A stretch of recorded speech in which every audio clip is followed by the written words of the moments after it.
नजर डालते हैं खबरों पर। बीजेपी पार्टी के संगठन को मजबूत रखने और हरियाणा सरकार के द्वारा पिछले 1 साल के अंदर किए गए विकास कार्यों को लेकर वर्चुअल संवाद का आयोजन किया गया। गुरुग्राम विधानसभा से बीजेपी विधायक सुधीर सिंगला भी इस वर्चुअल बैठक में वीडियो कॉन्फ्रेंसिंग में शामिल हुए। गुरुग्राम विधानसभा में कार्यकर्ताओं के साथ साथ संगठन को मजबूत रखने के लिए गुरुग्राम विधायक सुधीर सिंगला ने अपनी बात रखी और वर्चुअल संवाद में राष्ट्रीय महासचिव सुधा यादव, बीजेपी जिला अध्यक्ष भूपेंद्र चौहान और सत्येंद्र शास्त्री, जिला प्रभारी गुरुग्राम ने अपनी अपनी राय और सुझाव बैठक में रखे। इस संवाद में बीजेपी से विधायक सुधीर सिंगला ने गुरुग्राम के अंदर हो रहे विकास कार्यों को लेकर भी चर्चा की और इसके अलावा संगठन को मजबूत रखने के लिए अपने कार्यकर्ताओं से सभी सुझाव लिए। वहीं सुधा यादव ने इस बैठक को संबोधित किया। सुधा यादव जो हैं वो नेशनल विषय के ऊपर अपनी बात रखेंगी और हमारे जो सत्येंद्र शास्त्री जी हैं और साथ साथ के अंदर मैं स्वयं जो है वो हरियाणा के और गुरुग्राम के बारे में बात रखेंगे और प्रदेश जो हमारे जिला अध्यक्ष हैं वो संगठन के बारे में बात रखेंगे। और जो पिछले 1 साल हमारा माननीय मोदी जी की सरकार पार्ट 2 का जो उपलब्धियों वाला साल है उसके बारे में एक आम जन को पहुंच सके अपनी बात, वो इसलिए वर्चुअल रैली का कार्यक्रम रखा है क्योंकि अब कोरोना वायरस की वजह से गैदरिंग तो हो नहीं सकती, ज़्यादा लोग इकट्ठे नहीं हो सकते। इसीलिए जो मैं समझता हूँ विश्व की सबसे बड़ी पार्टी जो भाजपा की पार्टी है उसने एक तरीका निकाला है कि अपने कार्यकर्ताओं को, अपने जो वो लोग जो भाजपा के रीति नीति में विश्वास करते हैं उन लोगों को भाजपा का पिछला 1 साल जो केंद्र में सरकार रही है उसका जिस प्रकार से उपलब्धियाँ रही हैं उनको वर्चुअल रैली के द्वारा, वर्चुअल जनसंवाद के द्वारा एक आम आदमी तक अपनी बात पहुंचाई जाए। खबरों में बात करता हिसार की। हिसार के एक पास के गांव सीसवाल में 48 साल के जगदीश चंद्र का निधन हो गया। उनका पार्थिव शरीर मेडिकल रिसर्च के लिए दान में दिया गया है। बताया गया है कि जगदीश कुछ समय से अस्वस्थ चल रहे थे जिसके चलते उनका निधन हो गया। मृतक के परिजनों ने इच्छा जाहिर करते हुए बताया कि उनकी आखिरी इच्छा थी कि उनके पार्थिव शरीर को दान में दिया जाए, जिसके चलते उनका पार्थिव शरीर मेडिकल इंस्टीट्यूट लखनऊ को दान में दिया गया है। बताया जा रहा है कि जगदीश चंद्र जीते जी उनकी ये इच्छा थी कि उनके मरने के बाद उनका पार्थिव शरीर दान में दिया जाए और उनकी अंतिम यात्रा के दौरान फूलों से सजी एम्बुलेंस से उन्हें विदा किया गया। हिंसा के वचनों पर अमल करते हुए अपना शरीर दान कर दिया और ये शरीर रिसर्च के लिए मेडिकल के अंदर जाएगा। वहाँ पर जो डॉक्टरी सीखते हैं वे इसका रिसर्च करेंगे। सदगुरु तेरे यात्रा। और इस घोर कलयुग में कोई भी इंसान अपना पार देने के लिए तैयार नहीं होता, लेकिन एक सदगुरु की बताई शिक्षा पर चलते हुए आज इस परिवार ने एक नौजवान अपने बच्चे का शरीर दान किया है, तो इसका आने वाली इतिहास भी इनको नमन करेगा क्योंकि धन ऐसे परिवार। चलिए बढ़ते अगली खबर की ओर। हिसार में साझा मोर्चा के संचालक अनिल कुमार ने शहर से अवैध कब्जा हटवाने की मांग को लेकर किसी का साथ न लेकर हिसार चंदूलाल गार्डन में अकेले ही धरना शुरू कर दिया है। अनिल ने कहा कि शहर में कई स्थानों पर अवैध कब्जे किए हुए हैं, इस बारे में शिकायतें दी हुई है परंतु उनका कोई भी हल नहीं निकला है। नोटिस देकर सिर्फ खाना पूर्ति की जाती है। उन्होंने कहा कि चंदूलाल गार्डन में 8 फुट तक लोगों ने कब्जे किए हुए हैं। इस बार नगर निगम व एसडीएम को शिकायत भी दी जा चुकी है। उन्होंने कहा कि बच्चों की शमशान घाट पर अवैध कब्जा करके दुकान का मलबा हटवाकर उसे समतल किया जाए। बीकानेर चौक से टेलीफोन एक्सचेंज तक की ग्रीन बेल्ट से संपूर्ण अतिक्रमण को हटाया जाए। साथ ही उन्होंने कहा कि हिसार में सभी होटलों व बैंकेट हॉल व अन्य कमर्शियल शोरूमों की पार्किंग कहीं नहीं है, इसकी पूरी जांच करवाई जाए और दोषियों पर कार्यवाही की जाए। साझा मोर्चा से हूँ मैं। लगातार शहर की शिकायतें जो अवैध अतिक्रमण है, अवैध कब्जे है, उसकी शिकायतें लगातार करता रहा हूँ। तो इन्होंने आज तक कोई कार्रवाई नहीं, CM window, PM window, CM साहब, अपना मुख्य सचिव अनिल विज जी सबको दे चुका है, मगर कहीं पे कोई कार्रवाई नहीं है। सारे सुधा फैले भ्रष्टाचार के ऊपर है। तो ये शहर में कब्जे हैं, अवैध कब्जे हैं। जैसे मेरी 8 TPC 4C स्कीम है, चंदूलाल गार्डन 8 फुट रोड पे कब्जे हैं। इसी तरह ग्रीन बेल्ट हैं, ग्रीन बेल्ट का अतिक्रमण बेहिसाब का है, जबकि पूर्व मंत्री बनवारी लाल जी ने आदेश दिए थे 2018 में अगस्त में ही, उसके बाद भी नहीं हटे आज तक। ये सारा भ्रष्टाचार का खेल है। और शमशान घाट की, बच्चों की शमशान घाट की भूमि थी, उससे मलबा नहीं हटाया जा रहा अभी तक, जिनको बार बार कहने के बाद। और शहर में घने सार्वजनिक स्थलों पे जो सरकारी भूमि है उस पर कब्जे हैं, अवैध कब्जे हैं, जिनकी शिकायत मैं लगातार करता रहा हूँ। तो उसके विरोध में लगातार करने के बाद इनने कोई कार्रवाई नहीं की। इनको ज्ञापन दिया था मैंने 15/6 को अपने कमिश्नर साहब को कि आप 21/6 तक अगर कार्रवाई नहीं करते तो मैं 22 को खुली धूप में बारिश में धरने पे बैठूंगा।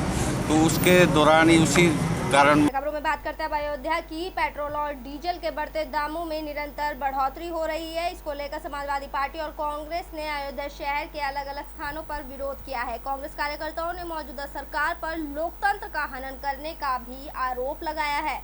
वहीं समाजवादी पार्टी की महानगर इकाई के पदाधिकारियों ने डीजल और पेट्रोल के दामों में वृद्धि को मौजूदा सरकार की संवेदनहीनता बताया और कच्चे तेल के दामों में गिरावट होने के बावजूद पेट्रोल के दामों में लगातार बढ़ोतरी की जा रही है। ऐसे में अयोध्या में कांग्रेस और समाजवादी पार्टी के कार्यकर्ताओं ने अलग अलग स्थानों पर विरोध प्रदर्शन किया है। प्रदर्शन के दौरान समाजवादी पार्टी की ओर से सोशल डिस्टेंसिंग मेंटेन करने का प्रयास किया गया। वहीं प्रदर्शन के दौरान सोशल डिस्टेंसिंग की अनदेखी भी कहीं समाजवादी पार्टी के कार्यकर्ताओं की तरफ से देखी गई, जिसके चलते सिटी मजिस्ट्रेट ने इस मामले पर उन पर जमकर फटकार लगाई। 45 रुपये 35-40 रुपये डीजल पेट्रोल कच्चे तेल का दाम है, उसके बावजूद 80 रुपये में लगभग बेचा जा रहा है। डीजल पेट्रोल इतिहास में पहली बार ऐसा हुआ कि डीजल और पेट्रोल से भी महंगा हो गया डीजल। तो अब ये लोकतंत्र में अपनी आवाज़, अपनी बात कहने के लिए सरकार के सामने किसी को अधिकार नहीं रहेगा। जिस तरीके से आप लोग देख रहे हैं, पूरी तरीके से प्रशासन ने हमें अपने कार्यालय पे नज़रबंद करने का प्रयास कर रहा है। ये लोकतंत्र के लिए ठीक नहीं है। और आज हम लोग इस धरने के माध्यम से मोदी जी से कहते हैं डीजल पेट्रोल मूल्य वृद्धि वापस ली जाए, क्योंकि जब कच्चा तेल इतने 40 रुपये में उसे दोगुने बेचा जा रहा है। डीजल पेट्रोल महंगाई को बढ़ाने के लिए गरीबों की इस कोरोना लॉकडाउन के दरमियान गरीब को और गरीब करने की साजिश रची जा। आज इस समय किसान परेशान है, धान की बुआई जुताई होनी है और डीजल की कीमत बढ़ जाने से ट्रांसपोर्ट बढ़ जाएगा, भाड़ा बढ़ जाएगा, जिससे आम ज़रूरत के सामानों के दाम बढ़ जाएंगे। इस कोरोना महामारी में जिस तरह से आम आदमी बदहाल है, परेशान है, गरीब मजदूर मध्यम वर्ग की रोजी रोटी इस समय छिन चुकी है, उस समय लगातार 20 दिन से पेट्रोल और डीजल की कीमत केंद्र सरकार बढ़ाती चली जा रही है। ऐसा लग रहा है कि उसको कोई संवेदनहीन एकदम। खबर की ओर अयोध्या पहुंचे जल शक्ति मंत्री डॉक्टर महेंद्र ने बाढ़ से निपटने की तैयारियों का जायजा लिया है। उन्होंने कहा कि प्रदेश में बाढ़ से प्रभावित क्षेत्रों में शासन के निर्देश पर तैयारियां लगभग पूरी हो गई है। प्रदेश सरकार हर प्रकार से लोगों को बचाने के लिए संकल्पबद्ध है। उत्तर प्रदेश के जिलों में बाढ़ से निपटने की तैयारियों का जायजा लिया जा रहा है। इसी क्रम में जल शक्ति मंत्री डॉक्टर महेंद्र सिंह अयोध्या और बस्ती जिले के बाढ़ से प्रभावित क्षेत्रों का निरीक्षण करने पहुंचे, जहां उन्होंने रुदौली क्षेत्र के सरयू तट पर स्थित महूगू का पूर्वा गांव के बाढ़ से निपटने की तैयारी का जायजा लिया। वहीं जल शक्ति मंत्री डॉक्टर महेंद्र सिंह ने कहा कि प्रदेश सरकार लोगों को जन धन और जमीन हानि से बचाने के लिए संकल्पबद्ध है। प्रदेश के सभी जिलों में बाढ़ से निपटने की तैयारियों का जायजा लिया जा रहा है। बाढ़ से बचाव की दृष्टि से जो कार्य हो रहे हैं उसके निरीक्षण करने के लिए आया हूँ और अच्छी बात है कि 100% बाढ़ के उन कामों के बचाव की दृष्टि से काम किए गए हैं।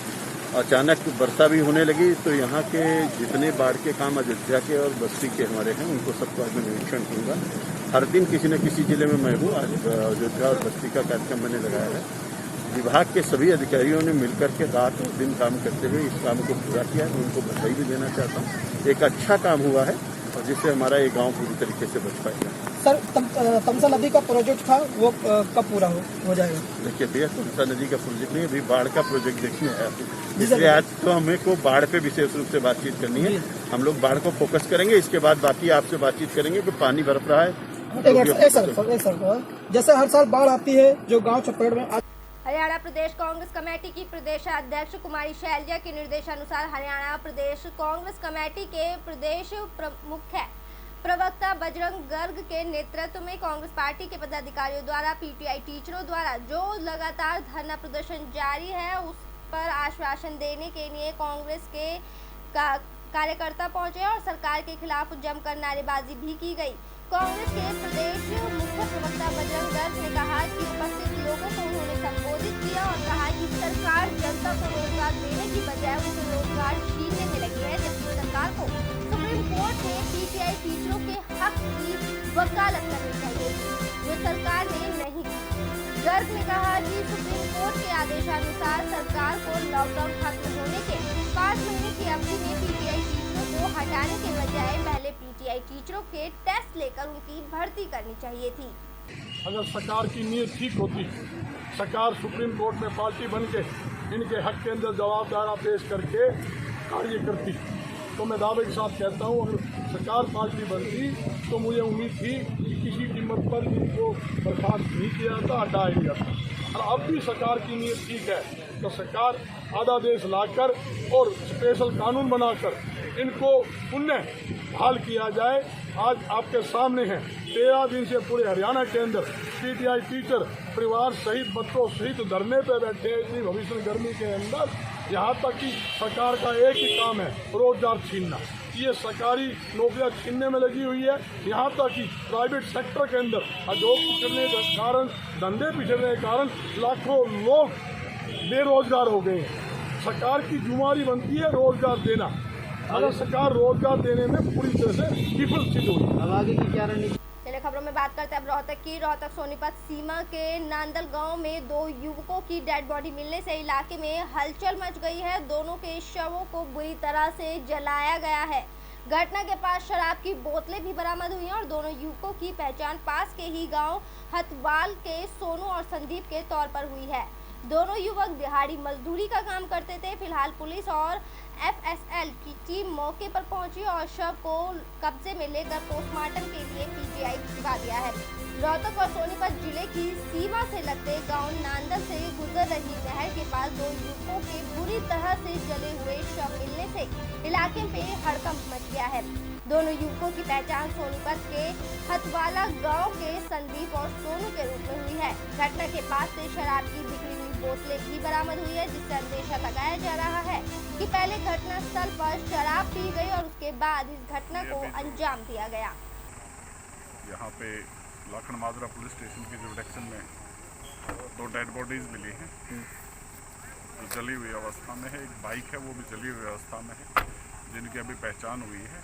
पेरेंट्स के अभी स्टेटमेंट्स जो है रिकॉर्ड की जा करके अगली कार्रवाई अमल में लाई जाएगी। तो कहाँ के थे सर, ये पहचान हो पाई है? ये हथवाला जो गांव है उसके रहने वाले हैं। तो सर क्या कोई मर्डर की आशंका है या अभी तक? अभी एफएसएल की जो टीम है उसने निरीक्षण किया है, पोस्टमार्टम करवाया जाएगा और जो भी रिजल्ट आएगा उसमें ये क्लियर हो जाएगा। दोनों जेंट्स है सर? दोनों जेंट्स। मेरे साथ खबरों में फिलहाल इतना ही। आप बने रहिए BVM न्यूज़ के साथ। फिलहाल मुझे दीजिए इजाज़त। नमस्कार।